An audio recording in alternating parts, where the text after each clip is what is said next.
You can get more money, but unfortunately you can't get more time. If somebody asks you to spend your money, that's pretty easy, right? We live in America. We're wealthy. So the money's not the problem. But what if somebody asks you to spend a day, right? You got to think that over carefully. And I know you did. I wouldn't waste one of my days, not for anybody, not for anything. Once I understood how valuable they were, I don't waste any. Time equals money. Time equals money. If a person asks you for a certain amount of time, or if an activity takes a certain amount of time, ask yourself, how much money would you be willing to exchange for the successful completion of that activity? If you want to earn a certain amount of money, ask yourself, how much of your time are you willing to spend? How much of your money are you willing to contribute? Successful people always look at time and money, and they realize that the two are interchangeable. Now, here's another important point. You can invest time to get more money. You can invest money to get more time. And time and money put together equal happiness. Happiness, or life, we can call it life, but basically happiness is a better word.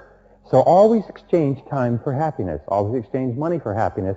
Always realize that they're interchangeable and that you can either invest them or you can spend them. If you invest them, you'll have a return. If you spend them, then they're gone forever. If you take up major time to do minor things, I'm telling you, you'll be behind the curve constantly. Here's what we learn in sales training. What's major time and what's minor time? Here's minor time, thinking about prospects. Here's minor time, keeping books on prospects. Here's minor time, making lists of prospects. Here's minor time, going to see the prospect. Here's minor time, evaluating the prospect after you've been there. That's all minor time. Here's major time, in the presence of the prospect. That's major time. If you're in sales and you took a look at a week, you'd say, my gosh, I'm spending 90% of my time on the minor stuff and so little time on the major stuff in the presence of. How many hours in the presence of in my day? Because the time that really counts is in the presence of. All the work you have to do, there are two types of tasks. There are A tasks that move you toward your most important goals, doubling your income, improving your lifestyle, increasing your sales and marketing. There are B tasks that do not move you towards your goals. Conversations, playing with the internet, reading the paper, going for lunch. In many cases, they move you away from your goals. So here's the rule. Do only A tasks. Do not do B tasks at all. If you will do only A tasks, the tasks that move you toward what you say you want, only those tasks, and then you do the tasks that move you the fastest toward what you want, your most important task, you will have a wonderful life. But most people, 80% or more of people, spend their entire days on B tasks. Tasks that are fun, small, irrelevant, useless, make no contribution to their careers, and they don't understand why 10 years have gone by and their income has gone up at the rate of inflation. Whereas the people who've been working on A tasks, their income goes up and up and up. People eagerly pay them more money because they are so valuable to the company. Maybe we just need to be reminded, it's not the hours you put in, it's what you put in the hours that count. Guy comes home at night, exhausted, falls into the chair and says, I've been going. Here's the key. Don't mistake movement for achievement. Busy. That may not be the deal. It is the doing what that's the deal. Some people are busy all day long doing figure eights. I mean, they're not making much forward progress.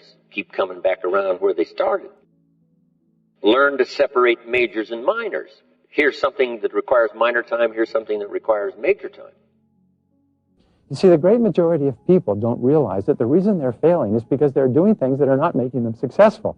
They are doing things that are leading to underperformance. Don't mistake movement for achievement. Little cares, little duties that cheat people out of big opportunities. And it happens every day. And I don't know what to do about it.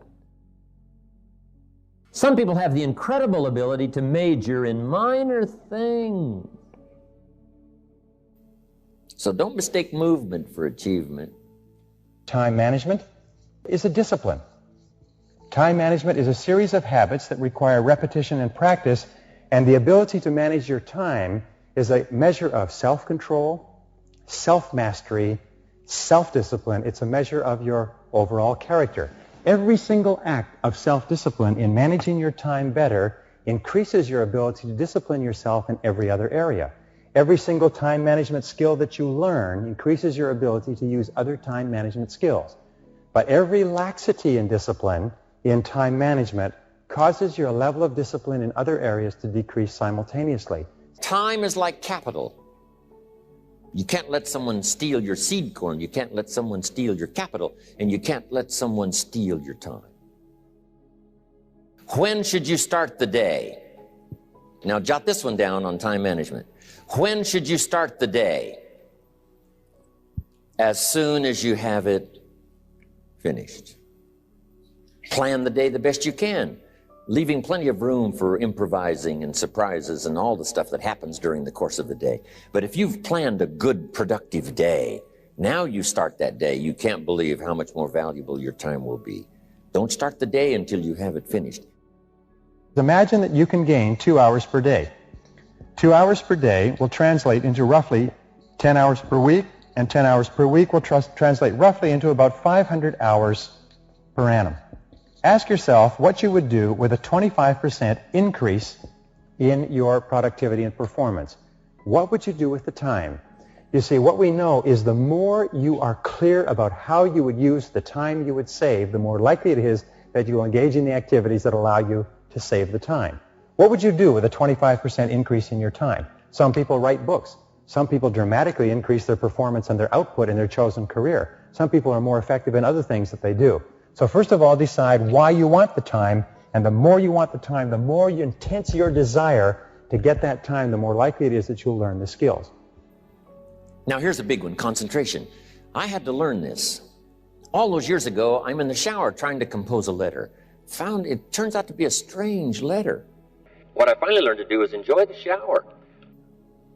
So here's what I learned to do. Save the work till you get to the office. Save the work till you get to the work.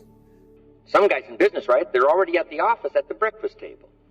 Plenty of time to do the business when you get to the office. You can't compose the next letter eating your cornflakes. Don't try to get to the office on the way to work. On the way to work, enjoy the way. In the shower, enjoy the shower. Then go to work when you get to work. I found this to be helpful. Concentration. Concentrate always on the number one use of your time. Now, I can tell you this, each of these is worth 1,000%. If you were to plan every day in advance so that you knew what you were doing every minute of every day, and using your time carefully and thoughtfully to high value, that alone would probably give you 1,000% in a world where the average person is not doing it at all. If you were to concentrate single-mindedly on your number one task, the most important thing you could possibly be doing, and you worked on that single-mindedly every minute of every day, so you were always working on the most valuable thing you could be doing, that alone would give you your 1,000%. Where you zero in if you concentrate. Many times it takes a lot less time when you concentrate than if you get distracted, and it takes a whole day because of the distraction. But if you concentrate, it could take an hour instead of a day. It could take a few minutes instead of a half a day. Concentration. I used to give that illustration.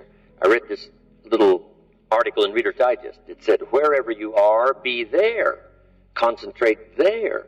Learning how to concentrate is absolutely essential to success. As a matter of fact, it is impossible for you to accomplish anything worthwhile in life without the ability to concentrate single-mindedly on one thing at a time and stay with it until it's complete. In fact, time and motion studies have shown that if you start a task and you put it down and you come back to it and pick it up and start it and put it down and come back to it and pick it up, that it will take you as much as 500% of the necessary time to do a task than if you picked it up and carried it through. Alec McKenzie, great time management expert. Alec McKenzie calls this single handling. Once you have made a list of what you have to do, organized your goals, determined the highest and most valuable priority, then pick the most important thing and begin working on it and stay with it until it's finished. Now people say, well, if I stay with this task until it's finished, I won't get anything else done. That doesn't matter. If it's the most valuable thing that you have to do, it's the most important thing that you could be working on. Now it's a wonderful thing. When you concentrate and work intensely on an important task, it gives you a feeling of energy and enthusiasm. When you complete an important task, your self-esteem goes up. You feel like a winner. You feel great about yourself. But if you work away on low priority tasks, even if you complete them and do them well, you don't get any bang for the buck. You don't get any excitement or thrill from doing something that's not important.